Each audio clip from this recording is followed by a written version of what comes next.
5 साल से खुले आसमान के नीचे शौच को मजबूर नौनिहाल स्कूल की बदहाली पर बड़े सवाल। एमसीबी जिले के चिरमिरी स्थित शासकीय उच्चतर माध्यमिक शाला के अंतर्गत संचालित प्राथमिक शाला में बुनियादी सुविधाओं की बदहाली सामने आई है। पहली से 5वीं तक पढ़ने वाले छोटे बच्चे पिछले करीब 5 वर्षों से शौचालय की बदहाल व्यवस्था के कारण खुले आसमान के नीचे शौच जाने को मजबूर बताए जा रहे हैं। करीब 800 से अधिक विद्यार्थियों वाले स्कूल में पानी की पर्याप्त व्यवस्था भी नहीं है। टॉयलेट और बाथरूम में बाल्टियों में पानी भरकर काम चलाया जा रहा है। वहीं जर्जर भवन, टूटे फर्श और कमजोर बाउंड्री वाले बच्चों की सुरक्षा पर गंभीर सवाल खड़े कर रहे हैं। 4 महीने पहले पुराने पंडाल को ठेकेदार द्वारा डिसमेंटल किया गया था। बताया जा रहा है कि वहां करीब 1000 किलो लोहा, जिसकी कीमत लगभग 1 लाख रुपए है, मौजूद था। अब यह लोहा कहां गया, इसकी जांच की जरूरत है। डीओ ने कहा, लगातार प्रयास कर रहा हूं। इस मामले में जब हमने जिला शिक्षा अधिकारी से बात की तो उन्होंने अपना पक्ष रखते हुए कहा कि वे लगातार प्रयास कर रहे हैं और स्कूल का निरीक्षण भी करेंगे। उन्होंने मीडिया को बुलाने की बात कही, लेकिन सवाल यह है कि अधिकारी निरीक्षण के लिए आते हैं तो मीडिया को क्यों नहीं बुलाया जाता? अधिकारी मीडिया के सवालों का सामना क्यों नहीं करते?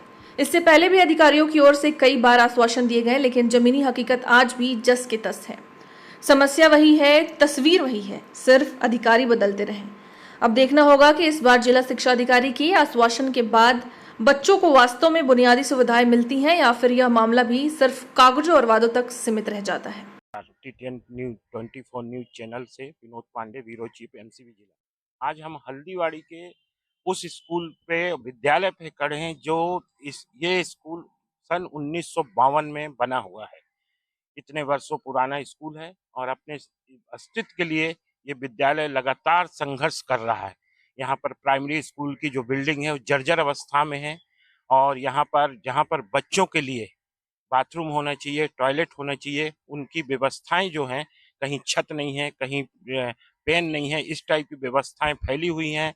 मध्याह्न भोजन का बनाने की जो व्यवस्था है वो भी अस्थायी रूप से है। कहीं पर पेयजल की व्यवस्था अव्यवस्था बनी हुई है। बच्चों को यहाँ पर किसी भी प्रकार के सांस्कृतिक कार्यक्रम के लिए जो स्टेज था सामने, उसे नगर निगम ने डिसमेंटल करके नया स्टेज बनना था, जो कि आज तक ये नहीं बना है। जबकि अभी बीच में 15 अगस्त भी बीत चुका है, बच्चे बिना स्टेज के अपना प्रोग्राम प्रस्तुत किए हैं। स्कूल में यहाँ के स्कूल प्रबंधन भी कहीं ना कहीं इसमें जिम्मेदार है, क्योंकि समस्याएं जो होती हैं, स्कूल प्रबंधन का काम है कि नगरीय प्रशासन या जिला स्तर के शिक्षा अधिकारी को अवगत कराएं। इनसे जब बात की जाती है तो ये अपनी पक्ष रखने में चैनल के सामने भागते हैं और इनका कहना है कि हमने इसकी प्रपोजल बना के भेज दिया। अगर प्रपोजल बना के भेजा गया है, इस विषय में जब हमने ब्लॉक शिक्षा अधिकारी से बात की तो उनका कहना हमने जिला स्तर पर अधिकारी को दे दिया और जिला स्तर के जो शिक्षा अधिकारी हैं वो गोल मोल जवाब देते हैं। और यह इस विद्यालय जो है अपने अस्तित्व की लड़ाई संघर्ष कर रहा है। इस विद्यालय को बचाना बहुत जरूरी है। यहाँ से बच्चों का भविष्य जो है वो अंधकार हो रहा है। और अभी हमको ये जानकारी मिली है कि क्लास 1 से लेके 8 तक यहाँ पर पुस्तकें बच्चों को उपलब्ध नहीं कराई गई हैं सरकार के द्वारा, जो निःशुल्क होना चाहिए। यहाँ बच्चे, सबसे बड़ा स्ट्रेंथ यहाँ के प्राइमरी स्कूल में है। यहाँ हाई स्कूल भी संचालित होता है। ये बड़ा स्कूल है। लगातार इस जिले में इस स्कूल के लिए हम लोग इस समाचारों को इसके पहले भी संकलन किए हैं, समाचार दिखाए हैं, मगर जो अधिकारी हैं वो मौन रहते हैं। कहीं ना कहीं इनकी जिम्मेदारी बनती है नगरीय प्रशासन, स्कूल के प्रबंधन और जिला शिक्षा अधिकारी, ब्लॉक शिक्षा अधिकारी की भी जिम्मेदारी कि ऐसे स्कूलों को ये देखें और यहाँ की पूरी व्यवस्थाएं जो है इनको कराना चाहिए। जहाँ स्कूलों में जो भी अव्यवस्था है, लगातार इस विषय में हम समाचार को संचालित करें। देखते हैं आने वाले समय में कि क्या इस पे उच्च अधिकारी संज्ञान लेते। सर, ये हल्दीबाड़ी की शासकीय उच्चतर माध्यमिक शाला है। इसमें कई ऐसी समस्याएं हैं जो वहाँ पे छात्र पढ़ते हैं, उनको कई समस्याएं देखने को मिल रही है। जैसे शाला में भवन जर्जर स्थिति में पड़े हुए हैं और प्राथमिक शाला है, उसमें वहाँ पे बाथरूम जो बने हुए हैं उसमें ऊपर सीट नहीं है। बरसात में बच्चे लोग ऐसे खुले आसमान के नीचे बाथरूम जाते हैं और ये समस्या आज की नहीं है, लगभग 5 सालों से ऐसी समस्या बनी हुई है। मध्याह्न भोजन बनाते हैं, वहाँ के बनाने वाले जो कक्ष है उसमें पानी चूरा हुआ है। सीसीटीवी कैमरे की व्यवस्थाएं नहीं है। कंप्यूटर कक्ष जो उसमें शिक्षक नहीं है, कंप्यूटर की कमी बताई जा रही है। रात में चौकीदार नहीं रहते हैं। चौकीदार के नहीं रहने की वजह से उसमें यह होता है कि रात में 6 बजे के बाद में वहाँ असामाजिक तत्वों के लोग आते हैं, शराब वगैरह पीते हैं, और सुबह जब बच्चे वहाँ जाते हैं पढ़ाई करने, तो उनकी शुरुआत सबसे पहले ज्ञान के मंदिर में शराब की बोतलों से होती है। तो उसपे बच्चों पे क्या असर पड़ेगा?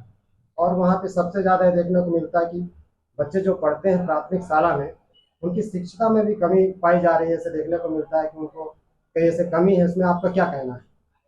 मेरी जानकारी में ये है और मैंने वहाँ के बीओ के माध्यम से इसकी जांच भी कराई है। वस्तु स्थिति थोड़ी सी वहाँ की आधारभूत संरचनाओं की थोड़ी खराब है। इसके जांच करके एक प्रतिवेदन मंगाया है मैंने उनसे।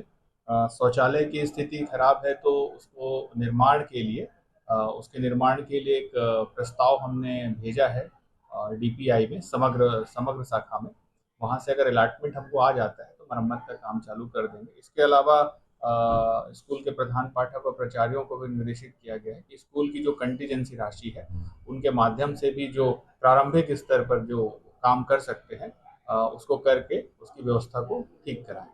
तो और रही बात कि स्कूल परिसर में शराब की बोतलें पाने का, मैंने उनके प्राचार्यों को बोला है कि स्कूल के अभिभावकों से वहाँ के जो प्रबुद्ध जन और जनप्रतिनिधि हैं उनको मिला करके एक बैठक लें और इस समस्या से उनको अवगत कराएं, क्योंकि समुदाय के सहयोग से ही इसे दूर किया जा सकता है। सर, वहाँ चौकीदार नहीं है। सबसे पहले तो शाला को वहाँ पे चौकीदार की व्यवस्थाएं करना चाहिए। लगभग कई वर्षों से चौकीदार वहाँ पे नहीं है, जिसके वजह से ऐसा देखने को मिल रहा है। इस पे आपका क्या कहना है?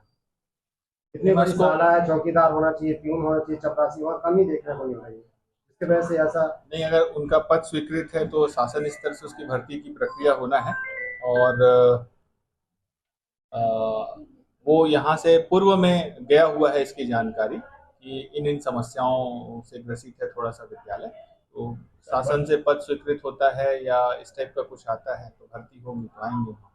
वर्तमान में सर एक हाई स्कूल की बच्ची के साथ किसी टीचर ने मारा है बदमाशी करने पे, उसके हाथ का फ्रैक्चर होने की जनचर्चा है। इस विषय में आपका क्या कहना है? ये ध्यान में मेरे आया था और मैंने तत्काल वहाँ के विकासखंड शिक्षा अधिकारी को जांच के लिए भेजा। उन्होंने बच्चे के अभिभावक और बच्चों से बात किया, संबंधित शिक्षिका से ही बात किया। जो बातें आ रही थी और शिक्षिका के माता पिता ने और शिक्षिका ने जो बयान दिया है उसमें उन्होंने शिक्षिका पर कोई आरोप नहीं लगाया है, बल्कि अपनी गलती मानते हुए कि उनके द्वारा अनुशासनहीनता की जा रही थी, जिसकी वजह से उक्त शिक्षिका ने उनको डांटा होता था। तो अभी जो वर्तमान जांच हुआ है उसमें आरोप निराधार पाए गए कि बच्ची के हाथ में चोट पड़ा है या फ्रैक्चर हुआ है।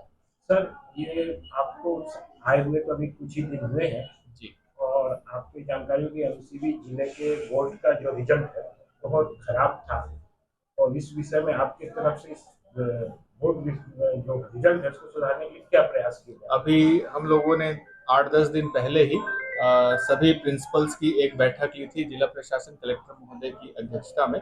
हम लोगों ने एक कार्य योजना बनाया है, उस पर कार्य करना हम लोगों ने शुरू कर दिया है और उम्मीद कर रहे हैं कि उस कार्य योजना को सही तरीके से और प्रभावी रूप से क्रियान्वित करते हुए इस बार जिले का रिजल्ट 10वीं 12वीं का रिजल्ट पहले से जो सबसे निचले स्थान पर था वो बेहतर होगा। सर, ये शाला के बगल में देखने को मिलता है कि वहाँ पे नशीले पदार्थ बिकते हैं, पान, गुटखा, तम्बाकू, जिससे बच्चे वहाँ छात्र जो पढ़ते हैं उनके द्वारा भी ऐसा उनको नशे की लत लगने को लग रही है। इस पे आपका क्या कहना है? वो तो शासन का ही प्रावधान है कि 100 मीटर के दायरे में कोई भी पान गुटखा की दुकानें नहीं होनी चाहिए। अगर ऐसा कुछ है तो आप कृपया संज्ञान में लाइए। वहाँ के प्रधान पाठकों को, प्रिंसिपलों को पूर्व से ही निर्देशित किया जा चुका है कि अगर ऐसा है तो प्रशासन के सहयोग से वहाँ पे तत्काल उसको हटाया जाए। शाला में शिक्षकों को भी देखने मिलता है कि पान और गुटखा चबाते हुए बच्चों को पढ़ाते हैं, तो ये उनके अनुशासनहीनता की श्रेणी में आता है और अगर ऐसा कोई मेरे पास शिकायत आता है पर्टिकुलर स्कूल के शिक्षक का तो निश्चित रूप से उस पर अनुशासनात्मक कार्रवाई की जाएगी। शाला में वहाँ पर ये देखने को मिल रहा है ग्राउंड पे जो मंच बना हुआ है, मंच वो काफी दिनों से नगर निगम के द्वारा निर्माण कराया जा रहा था, और अभी वहाँ पे 15 अगस्त कार्यक्रम भी होना है, जो कि अभी तक उसका निर्माण चालू नहीं हुआ है। उस पर आपका क्या कहना है? एक बार पत्राचार से बात करेंगे या निगम कमिश्नर से बात करेंगे कि वर्तमान में चूंकि निर्माण एजेंसी वही है तो क्या स्थिति है उसकी और प्रभावित क्यों हो रहा है, काम पूरा क्यों नहीं हो पा रहा। सर, ये शाला में अभी लगातार कई ऐसी समस्या है। हल्दीबाड़ी चिलमिरी के शासकीय उच्चतर माध्यमिक शाला में अधिकारी आते हैं, अधिकारी चले जाते हैं, तबादला होता है, लेकिन वो समस्या का समाधान नहीं हो पा रहा है। ये तो बड़ा लापरवाही देखने को मिल रहा है सर। आपके ब्लॉक शिक्षा अधिकारी भी लगातार कह रहे हैं कि मैं उच्च अधिकारी को लिख करके हमने दिया है। स्कूल के प्रचार है, उनके द्वारा भी कहा जा रहा है कि मैं 3 वर्षों से लगातार लिख करके ऊपर उच्च अधिकारी को दिया जा रहा है। तो ये कहाँ पे ऐसा विकास जो स्कूल की जो समस्या उस पर दिक्कत आ रही है, जो ऐसे समस्या रुक जा रही है, इस पर आपका क्या कहना है? नहीं, स्कूल के शिक्षकों के बारे में तो वर्तमान में भर्ती प्रक्रिया चल रहा है और पदोन्नति की कार्यवाही चल रही है। शिक्षकों की कमी जो है उससे पूरी होने की संभावना है। ये शाला की जर्जर भवन है, नहीं, इसका ये सारी चीज समस्या को लेकर के ब्लॉक शिक्षा अधिकारी भी लगातार लिखित दे रहे हैं, पूर्व में स्कूल के प्रचार भी दे रहे हैं, आप भी दे रहे हैं। तो ये समस्या कहाँ रुक जा रही थी? अभी ये आज की समस्या नहीं है, 5 वर्षों से समस्या बनी हुई है। तो कहीं ना कहीं लगता नहीं कि शिक्षा विभाग के द्वारा लापरवाही देखने को मिल रही है। 3 अधिकारी, यहाँ शिक्षा अधिकारी बदल चुके हैं, आप अभी तीसरे अधिकारी आए हुए हैं। तो ये समस्या को लगातार इसमें देखा नहीं जा रहा, मतलब लग रहा है कि लापरवाही किया जा रहा है। मैं इसकी स्थिति को देखता हूं कि पूर्व में इस तरह का उनका प्रतिवेदन और निर्माण से संबंधित प्राक्कलन की रिपोर्ट उच्च कार्यालय समग्र शिक्षा को गई है और उसके संबंध में कोई राशि स्वीकृत हुई या नहीं हुई थी, और स्वीकृत हुई तो उस पर कार्य हुआ कि नहीं हुआ, मैं इसकी जांच करवा लेता हूं, मैं इसको पता कर लेता हूं। वर्तमान में सर एमसीबी जिले में एक विद्यालय की शिकायत आई, जिसमें समाचार भी चले थे। उस विद्यालय में वॉशरूम में मरना नहीं है, बच्चे जंगल में जाते हैं वॉशरूम के लिए और उसके लिए कहीं भी उपयोग नहीं होता है। इस पे आपने बोला तत्काल संज्ञान में लेंगे और जांच करेंगे, इस पे आप बताना चाहेंगे क्या? नहीं, वहाँ का बाथरूम जीर्ण शीर्ण अवस्था में है और वहाँ के प्राचार्यों को बोला गया है कि जो स्कूल है, अगल बगल के स्कूल के स्वीपरों की सहायता से उनको साफ सफाई करवा करके उसको उपयोग के लायक बनाया जाए।